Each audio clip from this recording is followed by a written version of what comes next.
Hi everyone, thank you for joining. I think we can start in about a minute. Yeah, thank you.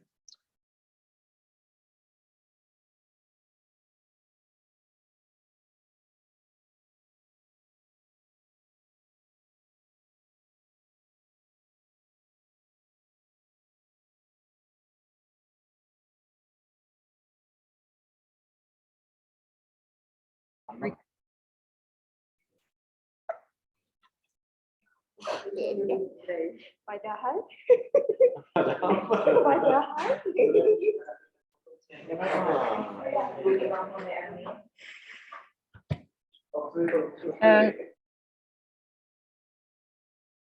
I believe we can start. We have quite a few people already joined, so let's kick it off.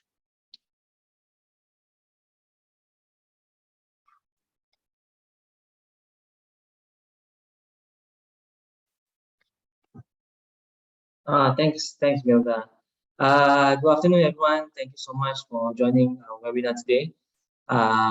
This web session is in partnership between MDEC and Eureka. If you're not familiar, Eureka is one of our alternative funding partners for our funding program, funding program. They are one of the ST regulated ECF platform, which is currently active in Malaysia, in the Middle East, as well in UK. So basically, for today, we'll talk about how to raise funds for international expansion or investors, as that's where they are quite strong at in terms of attracting international investors from their portfolio of network of investors. So, but before that, thank you so much for attending. I think this hopefully you guys have a good lunch. So I would like to take the opportunity to talk a bit about MDEC and our funding facilitation program. I'm sure some of you have come across this previously, but for those that are new, something that we'd like to share with you on things that we can help support companies in fundraising. Yes.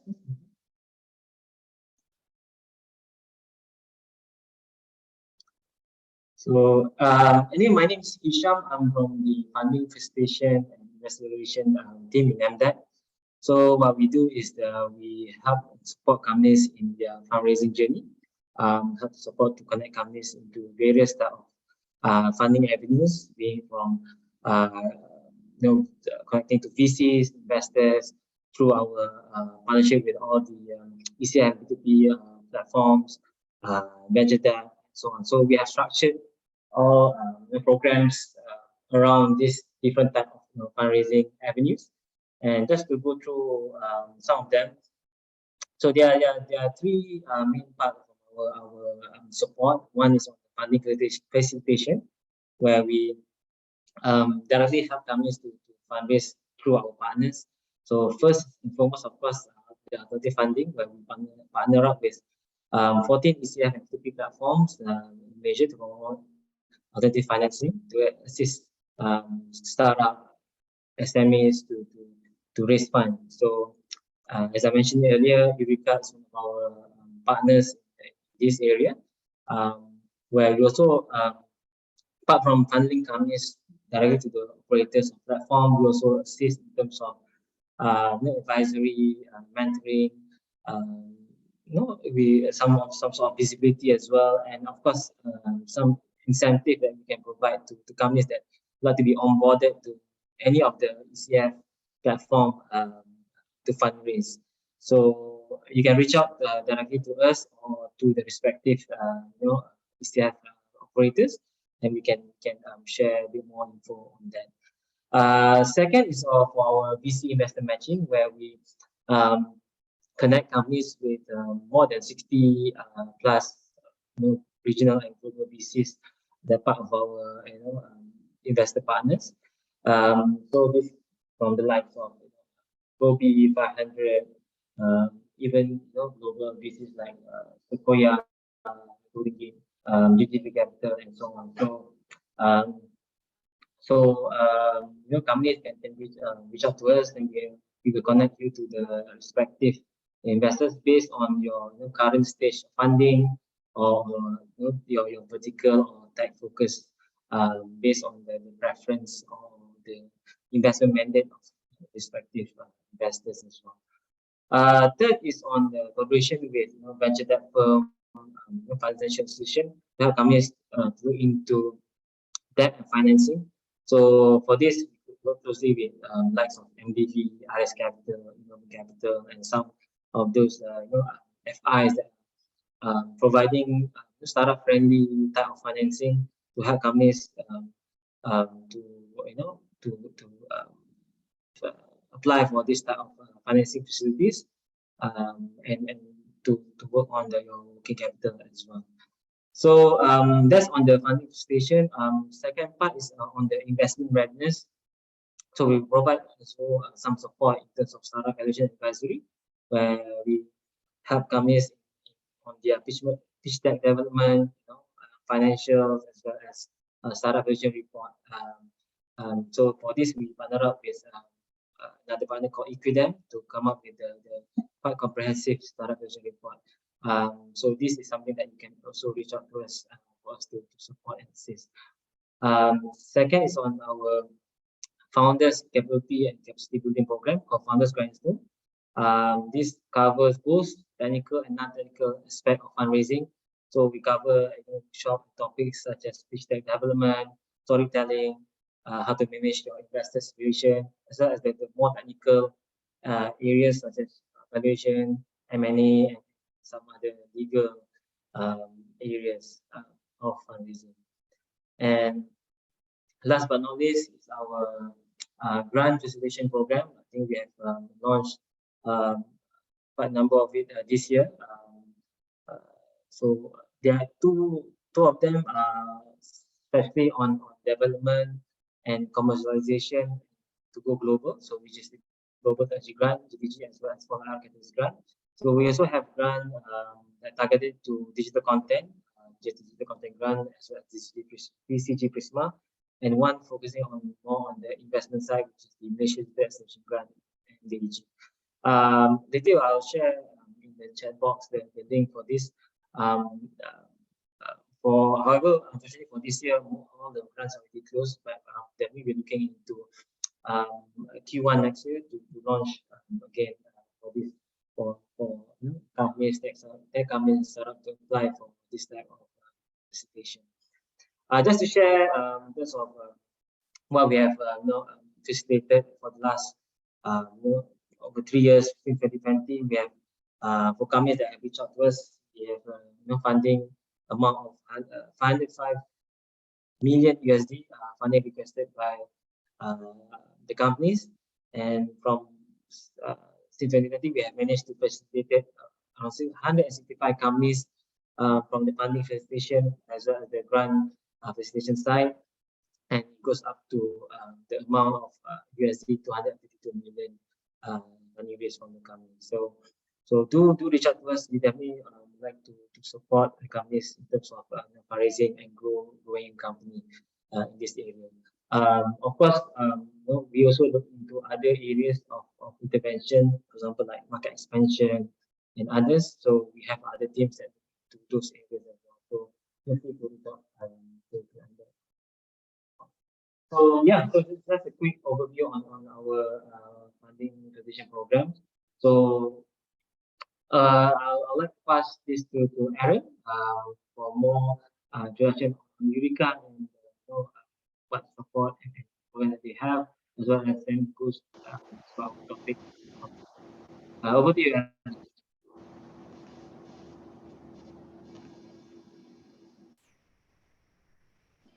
Thank you very much, Hisham, and thank you everybody who's joined us today. As you guys are aware, the topic that we're going to talk about today is attracting international investors and how to position the business itself into actually attracting international investors. So yeah, I mean, the best way to start is with a brief introduction to Eureka itself. As you guys are fully aware, there's lots of crowdfunding platforms out there. They are very good at what they do, but we're slightly different, and that's that we have a global approach. So We started off back in 2013. Our founders, Chris and Sam, they were both working within investment banking at the time. And they had the idea to make funding more accessible for early stage businesses. So they launched Eureka. And to this date, we are a regulated global platform operating in a number of different areas. The first is that we operate out of the UAE. We operate over here in Malaysia, the UK, and Jordan as well. In each of these jurisdictions, we are fully regulated, and we pride ourselves on being the most regulated platform that there is across the globe. Now, again, as I mentioned, you guys are probably aware of crowdfunding, but just in case you aren't, I'll give you a quick overview before we move on to Omar, where he will be discussing international investment. So crowdfunding as a whole is the main aim of the game is to raise funds for your business, of course. But what you will find is that doing it via crowdfunding is slightly different from more traditional methods, such as VC funding and things like that. So what we have is two parts to the business. The first is that we help raise funds for businesses that are looking to expand, whether that's seed stage, pre-series A, series A. What we're seeing a lot of since COVID as well is bridge rounds. We assist in them all. We have a select criteria. That is that the business is looking to raise a minimum of 250,000 US dollars. In certain cases, if the business matches different criteria, we will look slightly lower, maybe around 150K. There is no limit to what we raise on the platform. So the highest raise to date that we've done is 2.2 million US dollars. And what we would say is that the rest of the criteria to begin our let's say onboarding process is that you are in operation and generating revenue. It's very important that you meet these criteria because our investor base themselves, this is the sort of deals that they are used to and what they will look to in terms of when they are positioned live on the platform. So yeah, I mean, the first part of the business, as I mentioned, is raising funds for businesses. The second part is offering investments for investors. Now, our investor base itself, they're a very diverse bunch. The diversity comes in two forms. So registered to the platform is 37,000 users. The first part of the diversity that comes from these guys is that they are from over 100 different countries. So of course, we're global in terms of raising funds for businesses in certain jurisdictions, but at the same time, the investor base is on an even more global level. So these guys from the 100 different countries, that's the first part of the diversity I mentioned, but the most important part is their appetite. So these investors, they will range from everyday investors. The minimum ticket size that we have on the platform is 500 US dollars, and you will have these guys investing into the rounds that we have on the platform. It will step up a level. You'll have more serious investors, $20,000, $30,000, and then it steps up again. On the platform, there's high net worth individuals, strategic investors, angel investors, and these guys, you know, we've had ticket sizes of $250,000, $300,000 off these. Each deal is completely different. It could be filled up of 100 different investors, and at the same time, it could be filled up of a small amount of large ticket sizes. And as you can imagine, somewhere in between. Now, the benefits to crowdfunding itself, of course, the main aim is to raise funds, as I mentioned earlier. But what you will find is that when you are going through the platform itself, there's a number of different benefits. The first one is that it is excellent for PR and marketing. So for a business that is looking to raise funds, if you are to carry out a raise, one, you're going to get good PR around it, especially if you have a successful raise. And two, the marketing is great. It lets you market the business. What we come up with is a number of narratives and things like that. We have a campaigning team that will support you so that the message is, you know, clear and it is inviting to investors. One of the other benefits is strategic investment. So of course, it's not something that we can promise. We can't say to you, yes, we will get you an investor in a certain country and they will bring you there. But with some of the businesses that raise, they do indeed have this. So the strategic investments come basically from the flexibility. The flexibility that is involved in crowdfunding is excellent. It's completely different from traditional methods such as VC funding and things like that. Of course, VC funding is very valuable and it's very good for a business, but typically the ball will fall within their court. So what you will find with crowdfunding is that you are the owner of the terms. You will set your own terms. We have the curation team that will help you with this. We have term sheet templates, but ultimately the terms are your own. What we also add in the term sheet, and 9 out of 10 businesses will have this, is a clause that states if you're investing $50,000 or more, we're open to additional discussions. Now, these additional discussions can vary. It could be something very simple. It could be a discount on valuation. It could be that they would like some sort of board seat or advisory role. At the same time, it could be an investor in a different country, an investor in Europe. It could be an investor in Thailand, Saudi, and they want to help bring that business to their region. Now, you're not saying they can have these rights if they invest more than $50,000. You're just saying, let's have a sensible conversation. And if it's a good fit for you guys, then for sure, move forward with it. And in terms of, let's say, actual who you should reach out to and when you're reaching out to it, when it's a B2C business, crowdfunding works even better. We do have B2B businesses that will raise on the platform, but with B2C, you can reach out to your customer base as well, which, as you can see here, can generate customer loyalty when they're coming on board and investing in the business. A lot of people, they may be a little bit hesitant to go out to their personal networks. That's a big part of crowdfunding, reaching out to people who know the business, reaching out to people who know the founders. It provides validation. One, as well, you're going through a regulated platform. So what that can do is bring on investor confidence. Two, there's a low barrier to entry. So with there being such a low barrier to entry, in the early days, you wouldn't necessarily have reached out to your friends and family looking for, $500, a couple of $1,000 ticket sizes. You'd have been looking for larger ones. So this opens up a new network there. And then back to the customers. So people are sometimes hesitant to reach out to their customers. There's a number of reasons. They don't want to seem desperate. These guys are using their brand. It could look bad in terms of, we're running out of funds and it's going to discredit the business. But it's how you message the investment opportunity itself.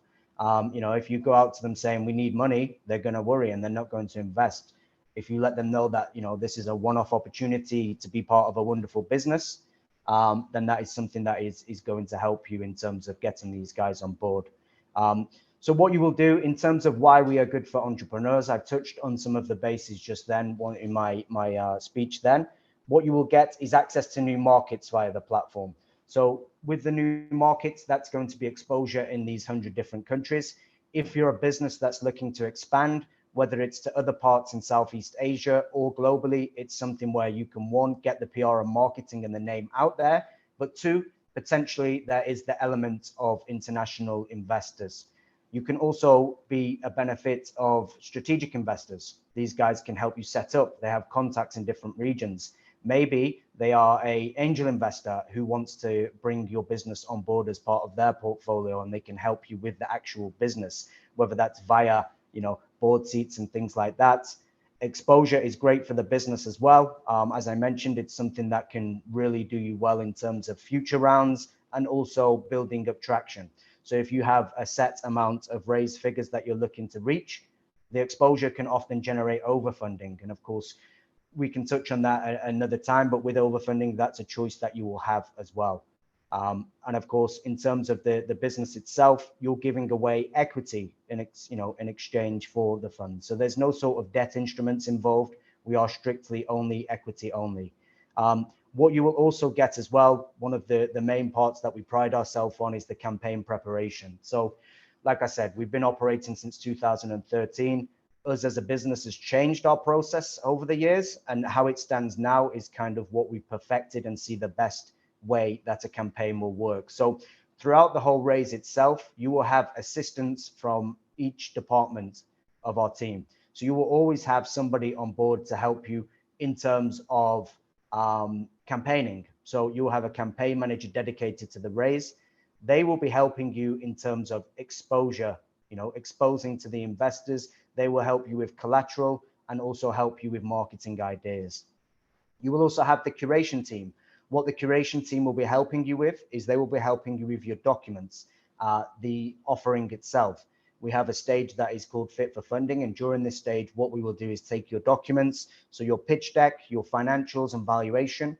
We do not do these for you, but we help you make them look nice and shiny. And it's always good to have somebody from outside the organization take a look at these documents and see if they can add benefit, looking at it with their investor hats on.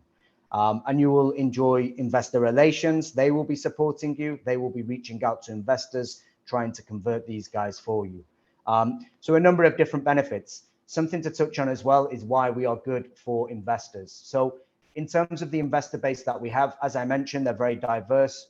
What you will find is there's different trends within different jurisdictions in terms of what they're actually looking for. The first is that they can invest in these early stage businesses that can, provide excellent returns in the future. It helps them have a diversified portfolio as well. Maybe they're investing in different types of things, whether that be real estate, cryptocurrency, the stock market. This is something where they can add and, spread their risk. What they will also find as well is that our network itself that are registered to the platform will benefit from early adoption benefits. And how this works is that what you can do in the early stages of a raise is that you can add discounts on the raise size. So let's say, for instance, a business is looking to raise $1 million. What you can entice the investors with is a 15% discount on the first 100K. After that, you could offer 5% on the next 100. And after that, then there is, zero discount for them. A way that this is good for investors is that everybody loves a discount. It gets these guys on board in the early stages, which is great for the business itself as well, because what you will show is better traction. The more traction you have in the early days, the more chance of success. So discounts and early adopter benefits are something that is great for the business. Something else that you can add as a benefit, as I mentioned, we are strictly equity only, but we will allow an element of reward.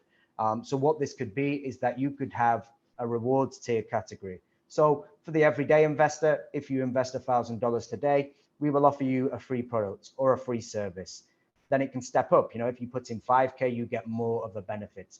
That's something that is good for attracting the smaller investors, of course. And it's something to think about. If it's not going to cost you guys too much, always offer some sort of reward. Of course, if you're B2B, a little bit more difficult to offer rewards unless you're going to try and entice your, clients and things like that. There's always things you can think of.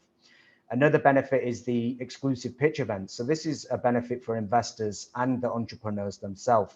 We hold online events, which is pitch nights by Eureka. This is an often event that we hold, and we keep the businesses to 3 to 4 businesses each event. So it's a very, let's say, tailored approach. We keep it small because if you have 8 businesses pitching within one event, it's not fair on the guys going last. People will switch off before the end. We will also have ad hoc events from time to time where we will hold pitch events, whether that be within the UAE, Malaysia, the UK. They're just kind of, as and when they happen and depending on the market at the time. Also, there is steady deal flow for the investors that come on board to Eureka. What you will find is that we offer deal flow constantly, but it's always within different industries. We look at all industries. Of course, we have a screening process itself, and that will kind of ascertain whether it will be a good fit for the platform itself. Then they will have access to our investor relations department. What you will find is that if you're investing via the platform, if you're a frequent investor, we have different memberships to the platform. You build up relationships with our investor relations department. So this is something where if somebody is interested in tech businesses, we will alert them to this. If you have certain preferences, we will bring that on board. Second, regulated platform. I've already touched on this, but this is something that can help investors feel secure when it comes to investing their funds in early stage businesses. As everybody knows, it is risky investing in early stage businesses. A lot of them fail, unfortunately. So this is just an extra barrier that can attract investors. And ultimately, it's good for entrepreneurs because it will help bring on investment. Also, they can invest via nominee vehicles. So with us operating in different regions, we have different sorts of setups and structures. We will talk to you about this during, let's say, the Fit for Funding period and let you know which is the best setup for your business. It can work in a number of different ways. You can have special purpose vehicles that will house all the investors. If you've got 100 investors, you don't want 100 investors on that cap table. Some cap tables will not even allow that amount. So the way that we help with this is that we assist setting up the nominee structure, and that will show on your cap table as one investor, which is very handy for the entrepreneurs and for the investors themselves. So how do we filter deals? I mentioned before that we ask that the business is post-operational, generating revenue, and that they are raising a minimum of 250K in terms of their minimum required target. In terms of the process itself, we will take a look at your collateral. your investment memorandum, your financials, if you reach this sweet spot, as you see on the right side. So we will conduct compliance and background checks. We will do an internal review of the investment deck. And then what you will find is that if you pass that, we proceed to starting the campaign. Our review is a number of stages. So we will have an introduction call. We will discuss the business. We will discuss Eureka itself. Most importantly, we'll discuss the process, because crowdfunding is still relatively new in the market. It's been around for, let's say, 10 years. There's lots of misconceptions there. So it's good to iron those out. And then after this, if we decide it's good to move forward, we will then perform an internal review and something called a pre-screen meeting. So during this pre-screen meeting itself, what we do is we create a report on the business, send it to our investor committee. The investor committee is built up of our head of operations, which is Omar on this call. We also have Milda, who is our head of campaigning and marketing. She will be on the call as well. And then we have our head of investor relations, Nancy. Now, these guys are each looking for different things. We will have a 30-minute call, ask you to pitch the business for 10 minutes, and then the guys will have some questions for you. It's not aggressive questions, it's not Dragon's Den or Shark Tank. It's just something where we are looking to see if it is a good fit for our platform and if it's a good fit for you guys as well. We don't want to waste anybody's time, of course. And that's how we bring on our onboarding deals. The process itself, now the process will range averagely around 6 months, The entire process, if you have really good traction, you can do it in around 5 months. And that's from initially applying to raise funds. If it's slow traction, it can sometimes, shed a little longer and go to 7 months. The process itself, as I mentioned, you apply, we go through the screening process. And as you can see on step 2, gets assessed. Step 3 is become fit for funding. So step 3 is one of the most important parts of the campaign itself. During this, we will basically curate and come up with the offering alongside yourself. There is a number of other stages as well during this step 3 where we will carry out an expression of interest. So expression of interest is something where we will briefly, just to touch on it in a nutshell, we create a landing page for you. In this landing page, it will state, hey, we are looking to raise funds. Would you be interested to invest? If so, leave your details below and we will let you know once the round is open. And this will go out to something called a hit list. The hit list is built up of the entrepreneur's personal network, their customers, and their customers. So if it's B2C, you have an even larger network. And I'll touch on the network after this slide as well. I'll also touch on the expression of interest some more. The campaign itself, it's a 90-day period. You have something called a base target and a stretch target. What I always say to people who are coming on board is set your base target at the lowest funding that you need. Set your stretch at the perfect amount. This way, once you hit your base target, it is something where you will receive some funding. There's no point in being greedy and going for the perfect amount when, maybe 75% of the perfect amount is what you actually need to grow the business. And once the live campaign is happening, what we will do is support you in terms of marketing. We will market the raise on our social media. We will market the raise via our weekly newsletter. You can also market the raise yourself, whether that's sharing it on LinkedIn, whether that's pop-ups or banners on your website. There's lots of ways to do this. You can also interact via our platform. You can post updates, speak to the investors there, lots of ways to get that out there. And of course, you have support from investor relations. They will be having calls with investors, emails, trying to convert them. We ask that you as the business can have calls with investors. We don't expect you to be having calls with, $1,000 ticket size. It's a waste of valuable time. But for the big tickets, they love to speak with the founders themselves. And then as you can see, step 5 is where we will collect the funds, get the shareholders agreement signed on your behalf. And then what we will do is then issue the shares and release the funds to yourself. So the last part to touch on here is turning your fans into shareholders. And this relates to the expression of interest stage that I just mentioned to you and the earlier stages of attracting investors. We do have the global investor base, but a big part of crowdfunding is bringing your own crowd to the platform as well. What we will see in expression of interest is that you can send it out to these guys with a positive message. You can get these guys involved and register their interest so that at the later stages, you can then entice them into investing. So there's different parts of the network you can go to. You can go to your family and friends. you can go to your clients and customers, any business contacts, you know, suppliers and partners. Reach out as far and wide as you can. It could be friends from university, colleagues from previous jobs that you've held. What you will find is that attracting these guys can add additional benefits. As I mentioned earlier, they may feel more comfortable going through the regulated platform. Also, there's a much lower barrier to entry than maybe what you were looking for in the earlier days or traditional investments. So it attracts a different sort of network, and it's about getting these guys involved, attracting them into the business. And then what you will find is that will create a good amount of traction for you to then build on that traction during your live campaign. And I think that's enough in terms of an introduction to crowdfunding and in terms of Eureka itself. What you guys are here for today is the international aspect. So thank you for your time, and I will pass you along to Omar now, my colleague who's the head of operations at Eureka.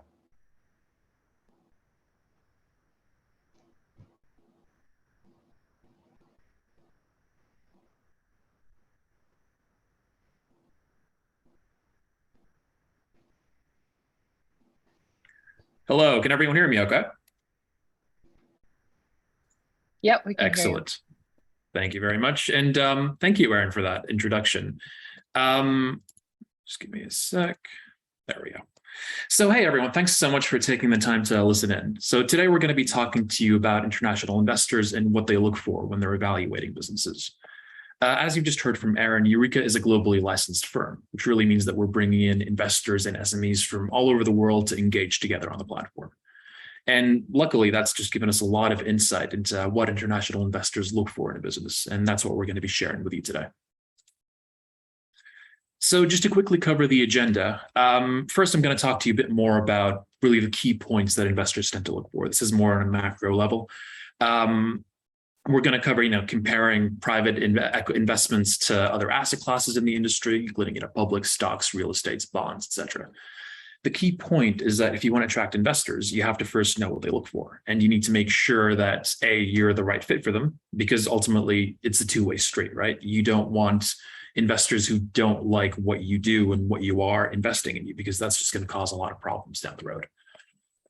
We're then going to talk about how you can structure your pitch deck to make sure that these points are nice and clear, because a lot of what we see is that most SMEs don't tend to focus on the main points that we think are extremely relevant to investors. Things like your overall strategy, your pitch strategy, your exit strategies as well, and finally your track record, which really shows the investor what you're doing and where you've come from. And we see that tends to cost them a lot of potential investment. We'll then move on to valuation, more of a broader topic, just to really make sure that, again, you are highlighting the most important points investors look for, plus covering the most relevant methods that investors tend to use when valuing businesses and what you can use as well to showcase this. Finally, we'll go over term sheets and just talk about the primary rights that A, investors want, B, that you would want, what to look out for, and really what to avoid. So I'm going to stop for a Q&A between each session, just to kind of make sure that we're covering everything and to make sure that you guys get your questions in as well. Feel free to stop in between each one. We're also going to have a longer one near the end. And if we've got time, I'll run you through a quick case study of a business that kind of covered all these points and how they were successful with that. So without further ado, let's move on to the first point. Now, why do investors invest, right? So ultimately, investors invest because they're seeking a return. It sounds simple, but it's crucially, that's what they're looking for. They're looking to make money out of this investment. With crowdfunding, we see other types of investors, right? Who like to support the local businesses, like to support their local industry. They want to enjoy the perks and rewards offered by deals. But really, when it comes to international investors, it is about that primary objective of making money, as well as diversification. So really, investors want to see proof that the company they're investing in, the company that's approaching them for investment, is successful, trustworthy, visionary, and hardworking. They really just want to see good ideas. So what you really want to do is you want to showcase your track record of profitability. If you have it, it really helps. If you don't, you want to highlight a clear road to profitability. And you want to show that you've got a demonstrably good idea, right? Because ultimately, it's all about hearsay until then. So one of the main points that we see, and this is why, as per Aaron's earlier point, we focus on businesses that are operational, is that you need to demonstrate a clear track record. Now, friends and family might invest a bit earlier, but ultimately, if I'm a complete stranger, I want to see what you're doing. I want to see that other customers have put their money into buying your products, because that shows me that there's a clear line to success. If you can prove that, you're already well on your way. Now, ultimately, when invested with international investors, there's the need to diversify, is what we're saying. Investors look for industries or locations that differ from the one that they're in, because, they want to make sure that if the market where they currently are is down, other markets might be up, and that kind of helps them maintain an accurate and a profitable portfolio. For example, if I'm an Emirati investor investing, in real estate and oil, I might want to invest in a Malaysian tech business that's eyeing an IPO in Australia, a local Malaysian F&B who's looking to expand throughout Southeast Asia. So one of the most important things that we see is that when you're building your pitch deck and offering documents, it's really important to know your target audience. You need to make sure that, you need to design your pitch deck with that in mind. And you need to know and try to understand what I, as an investor, am looking for, to make sure that you are addressing that need. You want me to feel like you're speaking to me and really addressing the needs that I'm looking for. Investors also see a lot of options when they're coming to invest, right? I mean, if you think about it, especially for an angel investor, or for us when it's a crowd investor, you're competing with so many deals. So as an early stage business, again, you're not only competing with other SMEs, you're also competing with other asset classes, right? So it's really important to, again, know your target audience and make sure that the messaging in your pitch deck and throughout your entire offering documents are relevant and really are addressing the key needs that I'm looking for. So ultimately, you need to understand as well that at the back of an investor's mind at all times is, why should I invest in a startup, which is understandably a lot riskier, when I could be investing in, let's say, Apple, that I've used here as an example. And ultimately, a public company is going to be a lot more stable. It's going to be a lot more liquid, which means that I can easily buy and sell my shares, right? If I need my money tomorrow, I can just go to my broker and sell whatever shares I've got. If when I invest in a private company, there's no such liquidity, because I can't just come up to you guys as SMEs and ask for my money back whenever I want to, because that money is going to be locked into various capex products. It's going to be locked into salaries. It's going to be you don't have as much liquid cash available, and rightly so. And so part of our role as an ECF platform is to make sure that investors understand this. But you also need to kind of understand that investor mindset, because it is something that would hold me back from an investor from investing. There's also the risk factor, right? So a large company, especially a public company, is a lot more stable. It's a lot less likely to go out of business. There's a lot less risk involved. So why would I, as an investor, invest in private equity, given that there are all of these risks? And really, that comes down to the growth factor. So as SMEs, you guys enjoy, I think, the highest growth out of almost any other asset class. And that's because there's so much prospect, there's so much potential. And it is that potential that you need to focus on and that you really need to highlight.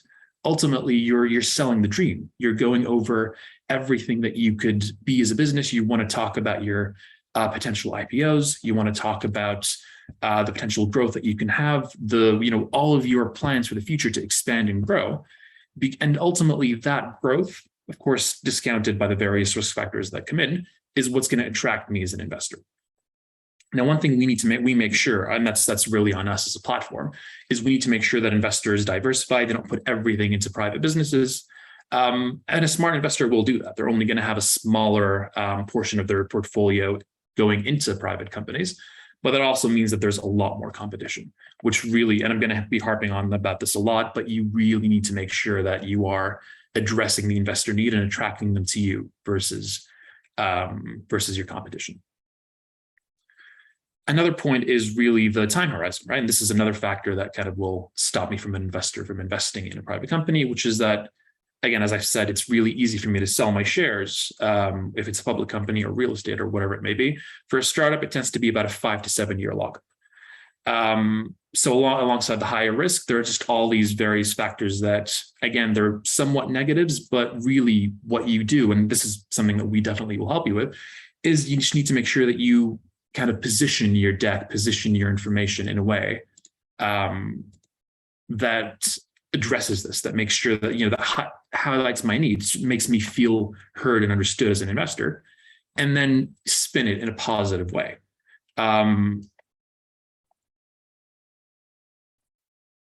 Yeah, and so again, the key focus really is to make sure that you are addressing my needs as an investor and you're focusing on the primary points that I've got highlighted here.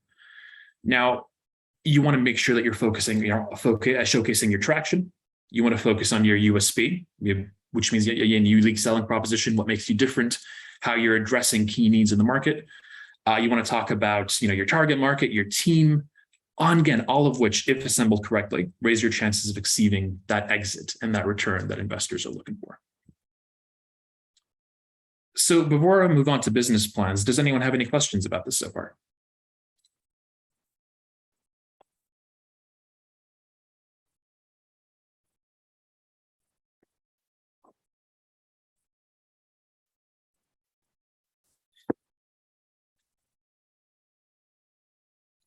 Sounds good. So I'm just going to move on just because in the interest of time, but if you do, just make sure you type them in and we'll come to them in the next Q&A. So business plans. Now, one of the key points as well that we see is that oftentimes people confuse business plans with pitch decks, right? So again, a pitch deck is really a summary of your business. It's designed to be presented, usually showier, got a lot of imagery. And again, and rightly so, because this is something that you're just usually presenting. You as a founder are present when it comes to when it's investors are seeing it. And so you don't want people to be looking at a lot of text. You just want to kind of really talk them through everything. And again, it's not really heavy on the tech elements because it's designed to be more of an introduction to your business. An investment memorandum or a business plan is, again, a document that has a lot more information. And it's designed to have all the information that I, as an investor, would need to make that investment decision. This includes, USP, market plan, strategy, potential growth, and again, crucially focuses on your target market, your financial projections, your marketing plan, your sales channels from the projections. It's there to guide me through all of these points that I highlighted earlier in the presentation to really address my concerns. And this is the document that you want to have a bit more targeted. I think the most successful SMEs that I've seen would have 2 or 3 different versions that are purely designed for that investor that is going to be more, that they're going to be presenting this to.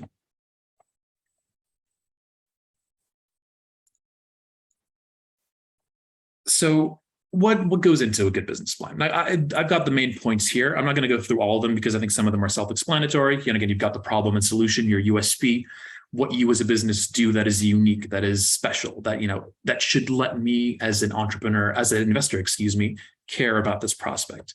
You want to talk about the product, your target market, and this is crucial as well, right? And but I'm not really going through it because I think most of you would already be aware of this. Most of you would have it, especially with competition. Now, what most people don't have, and I think what is one of the most crucial slides to include, is the why now, the opportunity, effectively. And so I've seen so many really good decks that kind of cover the primary points, cover what makes them special, what makes them unique, but they just lack the opportunity slide, the call to action, effectively. And this is me being very blunt, is the why should I care as an investor? Why should I invest in you today instead of just waiting a year, investing later down the line? And a lot of investment opportunities slip just because of this one slide being lacking. And that's because a lot of the time it doesn't occur to us as entrepreneurs, and we're in a unique position, right? Because we're both entrepreneurs and investors. It just doesn't occur to us to include it. And really, this is your call to action slide. This is where you are saying, look, we need our $500,000 today because there is this primary opportunity, right? Like oil prices are at an all-time high. We are at a unique position to grow. It's effectively now or never. We are raising money because now is the right time to expand. If we wait a year, We're going to be flooded with competition. We're going to, other people are going to take our USP, various bits and pieces. It's just about creating, and I hate this word, but it is relevant here, this fear of missing out, this FOMO. You want to make sure that investors feel like, this, if they don't take part in this investment now, the boat's going to leave without them. And it has to be relevant, right? Again, you are not trying to trick anyone. You cannot be tricking people. You need to have an honest conversation with yourselves as a business to effectively say, okay, why are we raising money now? What is the point in us going and doing this round? And being very honest and clear about these points, making sure that there is a call to action and making sure that you are then sharing that with investors. Again, keeping it relevant to their interests. Again, so really, again, investors and angels are just, they get so many decks of proposals thrown at them. So this is really your chance to shine and stand above the competition. Another slide, everyone's got financial forecasts, but one of the things that I often see lacking in pitch decks and investment memorandums is the lack of traction and the lack of existing revenue, existing financials. Now, this is extremely relevant because, just to give you guys an example, if you're projecting growth of $5 million in the next year, that's going to make much more sense to me if you're at, say, generating $1 million this year. If you're generating $5,000, it's going to be an insane growth going from 5,000 to 5 million. 1 million to 5 makes a bit more sense. Now it is a bit more, it's more art than science really, but your growth, your jump needs to make sense. And really the way it does make sense is again, by focusing on your traction, focusing on realistic growth and showing me that there's a baseline and a track record that is proven. Because again, most SMEs do not do this. And so if you do, you're already going to be a cut above the rest. Projections are only worthwhile if they include hard numbers backed by data. And it is really important to make sure that the numbers that you're putting together are achievable. And again, this is about you and your team sitting down together and being honest about what you can realistically achieve in your projections. And there's no point in having a really fantastical growth plan that you're just not going to achieve, because even if you do raise money next year, I, as an investor, I'm going to be expecting reports. And again, if you tell me that you're going to achieve 5 million next year and you only do 4 million, that's, 4 million is pretty good, but I'm already expecting 5. So you've already misled me and I'm already going to be disappointed. So a mantra that I was taught very young on the job is to always underpromise and overdeliver. You want to be conservative, you want to be realistic. And the reality is that investors tend to assume, and this is very unfortunate, but I think that, for the most part, a lot of SMEs in the past have been very over-optimistic, have been very, let's say, ambitious. And so, and as an investor, I'm already expecting you to be over-promising these stuff. And so I think a common thing that most VCs do, for example, is that they always half your revenue and double your costs because they're already assuming that you're going to be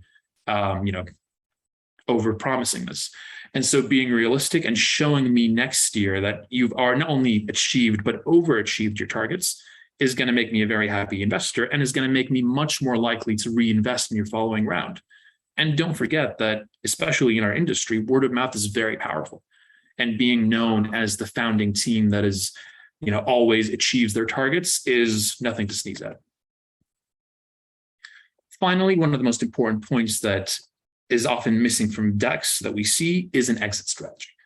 And again, going back to our first point, having a strong exit is absolutely crucial because ultimately as an investor, especially as an international investor, I'm investing because I'm looking to make that return. So, there are a lot of emotional triggers that could drive me to invest. Aaron touched on rewards earlier, and that's a really strong one. But really, I'm just looking to make that return. I'm looking to make money. And because of the 5 to 7 year time horizon that your investment's going to be in, it's going to be a long time. And it's almost unlikely that you were going to achieve all the strategies that you're looking for, all the exits that you're looking for. But really what I as an investor, I'm looking for is a plan. I want to understand where your head's at. I want to understand what your management team is working towards, because that allows me to make sure that my goals are aligned with yours. For example, if I want to, again, like back to the first example that I gave, if I'm an Emirati investor, I want to diversify. I want to go into, the Pacific. I want to, you as a Malaysian company telling me, hey, we're planning on IPOing on the Australian exchange. That, automatically shows me that, okay, that allows me to enter that market. That makes it the right product or that right investment for me. This is a bit harder to kind of be held to, right? Because no one knows what the future holds.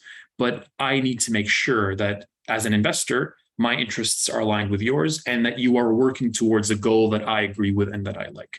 And so again, it's very important to sit down, be honest with yourselves, and really try to figure out what the best goal is for you. I've listed here the most common exit strategies. And again, this is something that we it's really something that you as a team need to kind of decide on. But the most common ones that we see are a trade sale or an acquisition. This is when you as a business are sold to another business. This is, to be honest, the most common one and the one that happens most often. The case study I'm going to go over actually had this earlier this year. The second one is a share buyback. This is where you as a management team go back to your investors and buy the shares back at a later stage. This is good for investors that want a quicker time horizon. For example, you'll say, hey, we're raising money at 10 million now. But in the next 2 years, we as a management team think the company is going to have enough cash left over that we're going to buy out all or most of our existing investors. And so as an investor, if I only want to invest in a startup for 2 years, this is a good option for me. And so again, that's why it's important to be honest with your investors and with yourselves about what you as a company are aiming for. And the last one is the Ever Elusive Ipo. So, I mean, it does happen a lot. I think at least in the Middle East, it's less common. I think in Malaysia and Southeast Asia, it's getting it to be a lot more common and happens more often. But most investors tend to be a bit more pessimistic about this just because it's such a long shot. It would take such a long time. But it's definitely an option if that is what I as an investor am looking for. And once again, I've said this a lot. I will say it a lot more. The goal is to make sure that you are honest with yourselves, honest with your investors, and clear about the goals that you're going for. Because really, this is more of a matching thing. I want to make sure that I am coming into a deal that whose goals I agree with. The final note, and arguably the most important one as well, is just to really tell a story. Now, remember that investment in startups is based on more of an emotional trigger than just a logical one. Everyone wants to be part of a winning team. Everyone wants to join a good cause or project that they can really get behind and feel like they're a part of. So tell a story, make investors feel like they're a part of it. Focus on your team, why you started the business, what it means to you, and what it could become. Like early stage businesses are all about potential. So track record is important because it's a leaping off point that shows me where you're going to go. But especially the earlier you are, you want to focus on the future, you want to focus on potential, and you want to tell me that as a story. And really that it can't be stated enough. So before we move on to valuations, do we have any questions so far? Just going to give it about 20 seconds.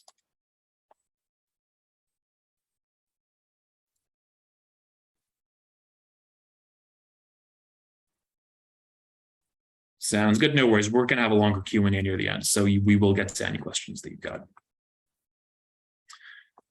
So valuation. Now, this is what at least what I, as in curation, get asked the most about, because I think it's the hardest and frankly the scariest part of raising funds, right? Because that's the number. It feels very personal.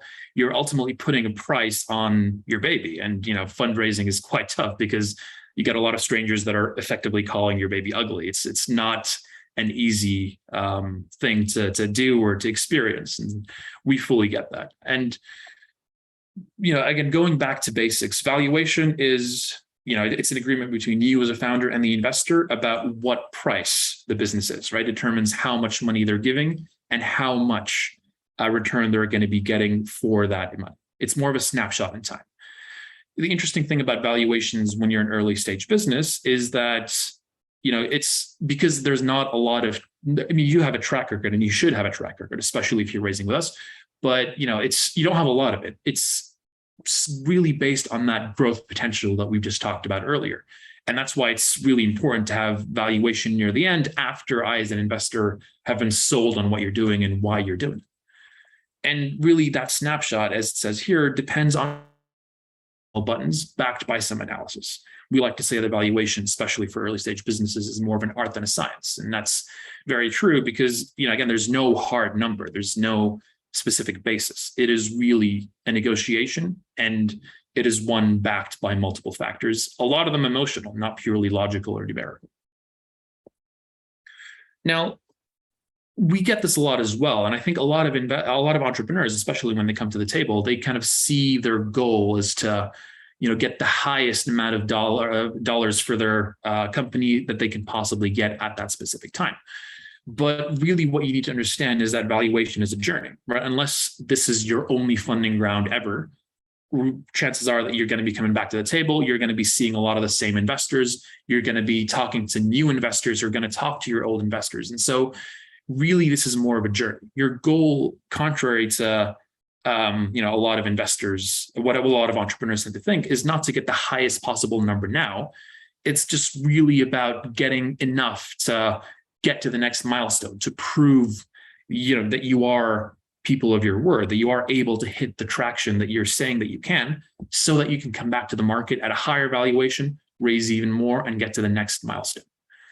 What we like to say, again, is that you can survive a bad valuation, but you can't really survive harsh terms. And I'm going to get to the terms in a minute. But when it comes to this, I would say really my one advice to you is to focus less on the actual number and more on the terms that you're getting, and also even more on the funding target that you need, and by making sure that you do have a plan in mind that will help you get to the next stage.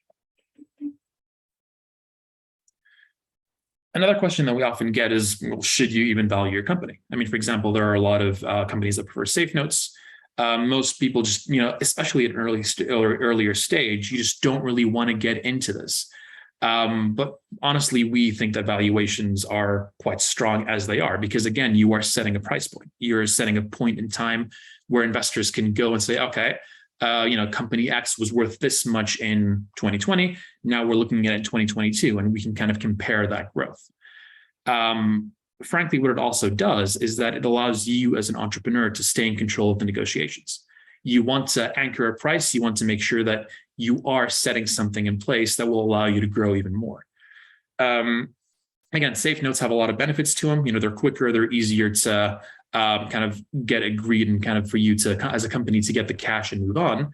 But what it does is that, you don't have a lot of clarity on valuation at this point. So it causes a lot of dilution for you as founders, potential dilution to future shareholders, and maybe even for some of the shareholders that came in during the SAFE. It also creates a shareholders agreement with much stronger rights, since your current round investors are going to get the rights of, if you do a VC round, they're going to get the same rights as the VC later on. So it can create a lot of problems for you, which is why we as Eureka as well, we're just always fans of you pricing your round. Take the time to do it; it is worth it, and it really just allows you to have a stronger and more, well, ironically, a safer funding journey later down the line. Now, what do investors look for in evaluation? Again, ultimately, and this is all connected, right? But investors are looking for growth. We're looking for future revenues, and this is all meant to feed into this exit valuation. Now, really, it is really based on emotional triggers, as we said. Everyone wants to be part of a winning team. Everyone wants a cause they can get behind. And I, as an investor, again, I'm looking less for you to be, I care less about, for example, you being worth 3 million or 6 million. I care more about you turning into $100 million company in 5 years. That's how I'm going to be getting my money back. And that's really what that return is based on. So there are multiple ways to value your business. Often they're based on the stage that you're in. Eureka, we tend to focus around these two. So seed, Series A, less on seed, more Series A, pre-Series A. Effectively, business that's operational, has a track record, has financial metrics. And when it comes to that, again, it's always a ratio or a balance between art and science, as we said. You tend to have a bit more science near this end, a bit more art near here. It's always a negotiation. It's always a flowing conversation. But really what you're doing is that the earlier you are on this journey, the more you're focusing on your product, the more you're focusing on the potential, the growth. It's all about you saying, hey, this is what we could become. This is what we can do. There's a lot less certainty. The further you go on, the more track record you've got, the better of an understanding you have about your own business, right? You've evolved, you've set in stone where you're going to go and how you're going to do it. And so I think a lot of the larger investors, especially angels, they're going to wait until you're closer to this stage. VCs definitely, but angels as well, because that I can actually measure what you're doing. You as a business, you kind of understand yourself and your product better, and so you can grow accordingly. Now, there are multiple methods to value it. I'm not going to go through them too deeply, but for the most part, and this is the sciencey element. You've got DCF, and this is where you kind of go over your projections. And I, as an investor, value you based on the discounted cash flow based on what you're going to achieve today. So effectively, I'm saying, all right, today you're worth, based on a risk-based approach, what you can generate tomorrow. You've also got multiples. And my favorite one here is comparables. Now, really, comparables is where you, as a business, say, you find a business that's close to you, similar to what you do, similar to what you've done, and you value that business based on, you compare yourself to them based on what they've raised in the past, and you effectively draw comparisons to where you are today. Again, I can spend a whole session just on this. I'm not going to do that because that's not the point of what we're doing, but this is something that we can help you with. And ultimately it is, it's where you as a team need to sit down and kind of decide what method works best for you, understand your investor, understand what works best for them, what they're looking for, and customize your plan to be something that they're looking for. Yeah, and here again, we're talking here more about what investors look for, right? Again, it doesn't matter as much what you're worth today, because I am crucially looking at what you're going to be worth in the future. That is where I'm going to be making my money. And so you really need to focus on selling me the dream, proving to me that you can achieve it. And you have to be confident that you can also achieve it. Remember that it doesn't matter if you just raise money today, if you're not going to be able to achieve any of your targets next year, because that's going to immediately tank your chances and it's going to give you a bad reputation in the market. So one thing to really understand as well is that early stage investors expect a lower price because they are taking more risk. All the factors that we mentioned before, the time horizon, the liquidity, the probability of failure, they're all much higher the earlier you are. The later you are, the more you've proven yourself, the more you've survived what entrepreneurs or investors call the valley of death, the more likely you are to make it to the next stage, and therefore the higher the price that you can go for. Now, when we're talking about exit value, there are multiple ways for you as a business to determine that. And again, it's crucial to do as well. This is going back to the 50 million number that I've got here. Now, you determine this again by looking at comparables, which is a very strong method. It's a bit harder to do because, with private companies, there's not as much information, but it is the strongest way to do it because it's all about anchoring. Now, I, as an investor, would feel much more confident going for a valuation of, for example, 10 million for you as a business, if you can show me that similar companies to you have raised at 10 million and investors similar to me have accepted it. It's all about that herd mentality. And it just makes me feel safer. It makes me feel less of a pioneer, which just kind of allows me to jump in. Remember that because this investment is already so risky, the more you can do to mitigate against that risk, the better. And so another option that you've got, and this is once you find yourself backed into a corner, once you're finding that you're just not finding investors that are biting at the price that you're in, a lot of entrepreneurs tend to keep in their minds a percentage that they're willing to dilute. So for example, an entrepreneur would say, all right, I'm willing to give up 10% of my business. Initially I was looking to raise at 10 million, but since no one's biting, instead of me raising, $1 million at post money 10, I'm just going to raise 500,000 at post money 5 million, effectively keeping that 10% that they're giving up.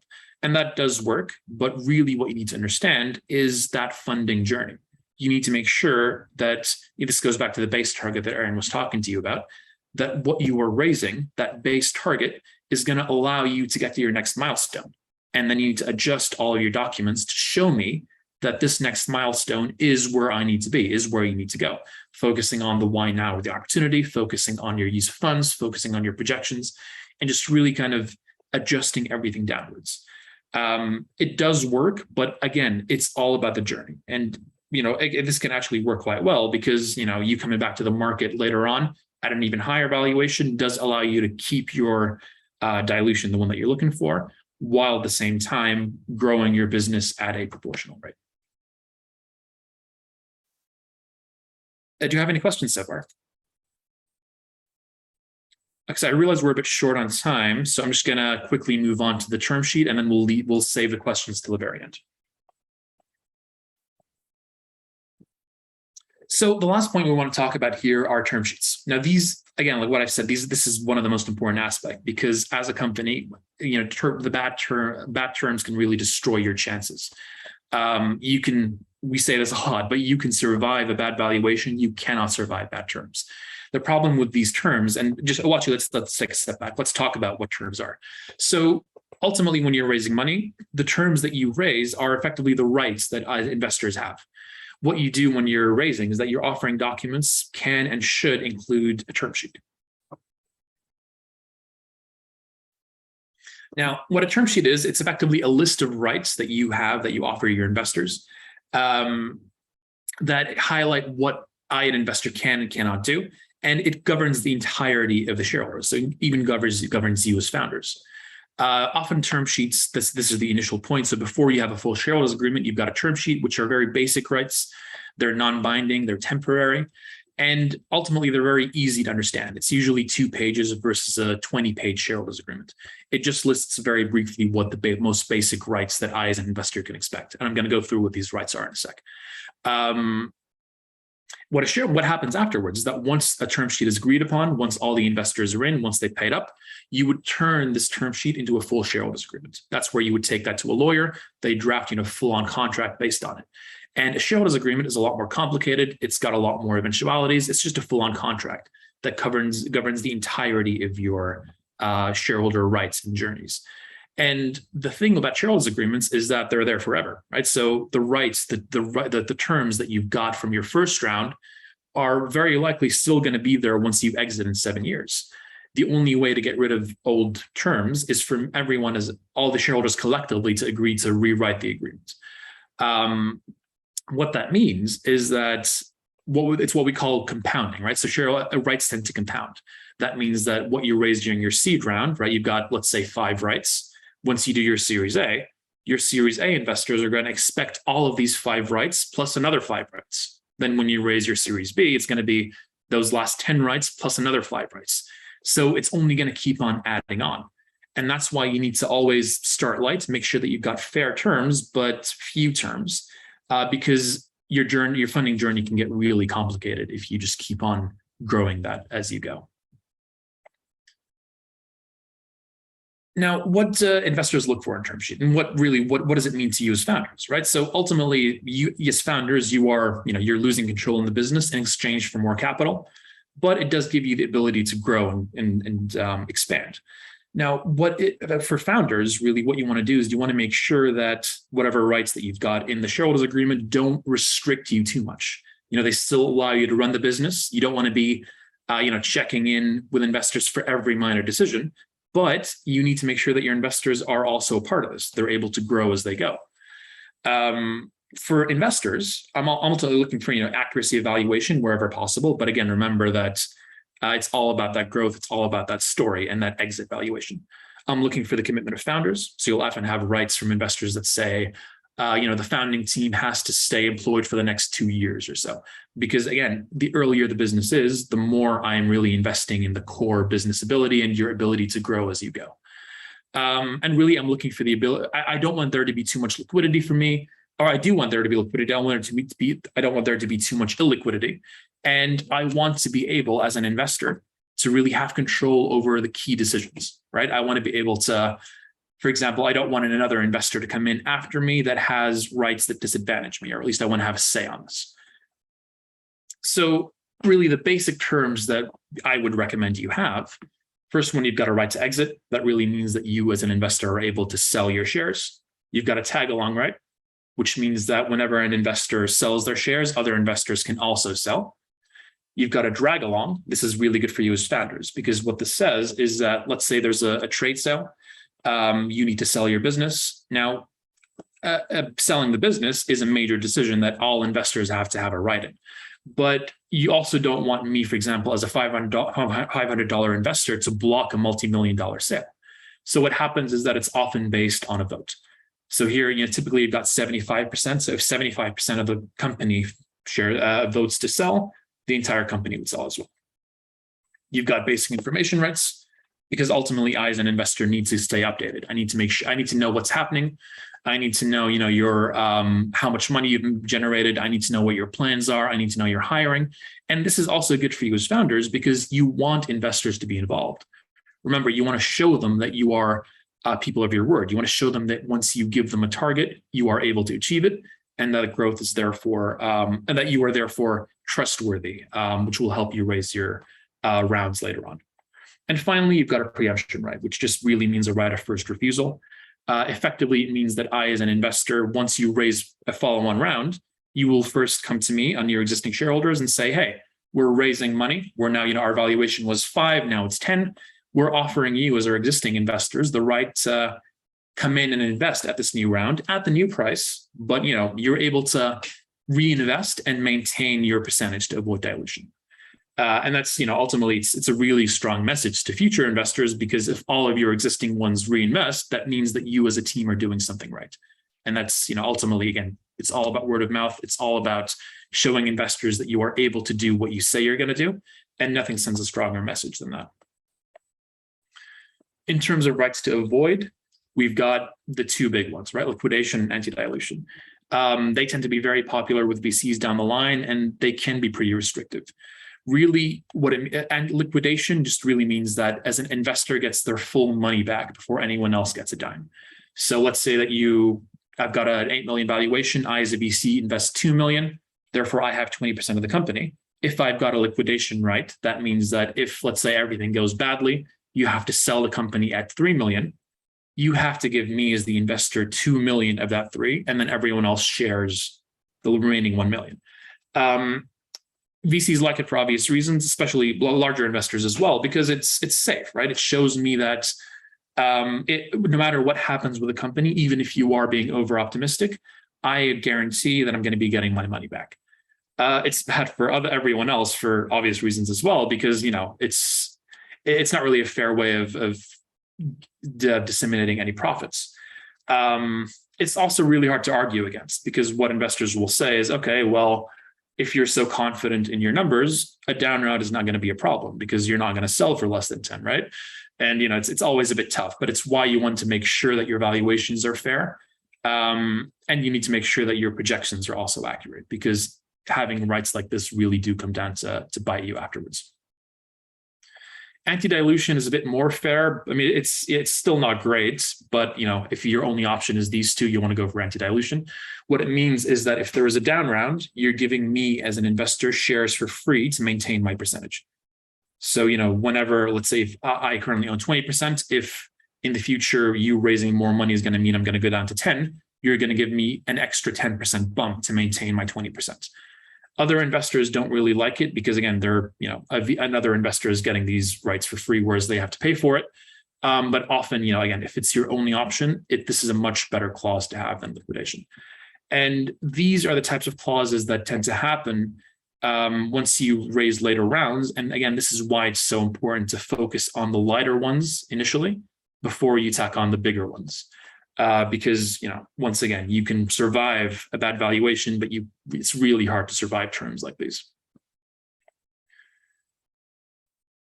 And that's what we've got so far. So do you have any questions?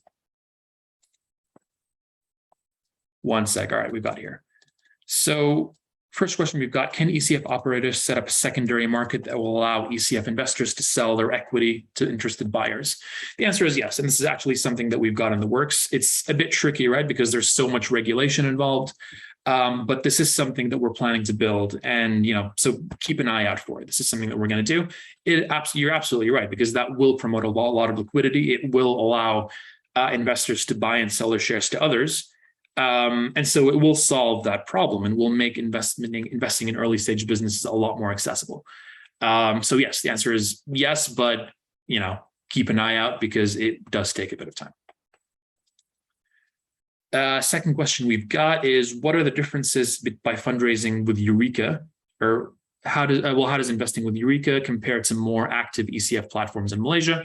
The primary answer is really our licensing, right? So because we are a multi-regulated platform, once you raise on our platform, you don't only have access to Malaysian investors, you've also got access to Middle Eastern investors. You've got access to UK investors, eventually European investors as well. So because we are a global platform and we are always actively adding on more licenses, it's just about that broader scope.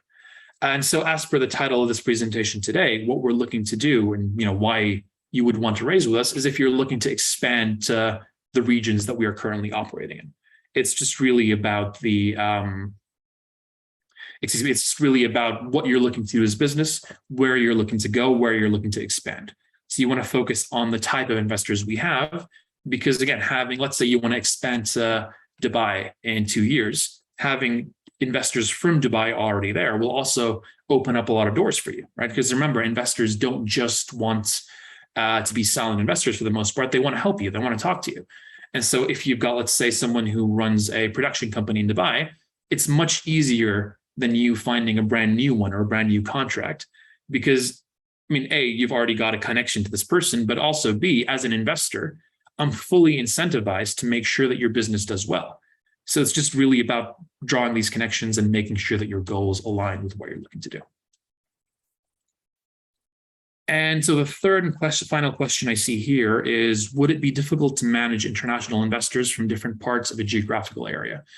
I mean, from what we've seen, it's not, right? Because investors are investors at the end of the day.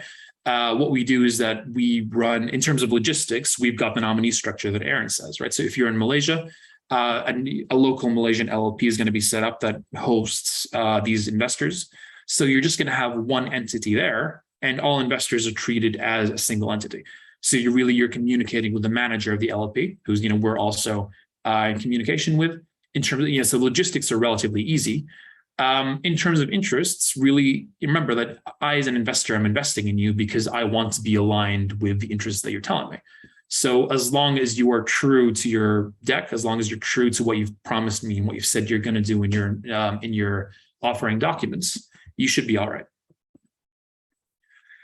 Oh, and one more I see here. Can I have access to the presentation? I need it for internal discussion with my directors. I'll leave that one to Aaron, but I believe that the MDEC team is going to be sending you a recording of this afterwards. So you should at least have the recording, if not the actual presentation.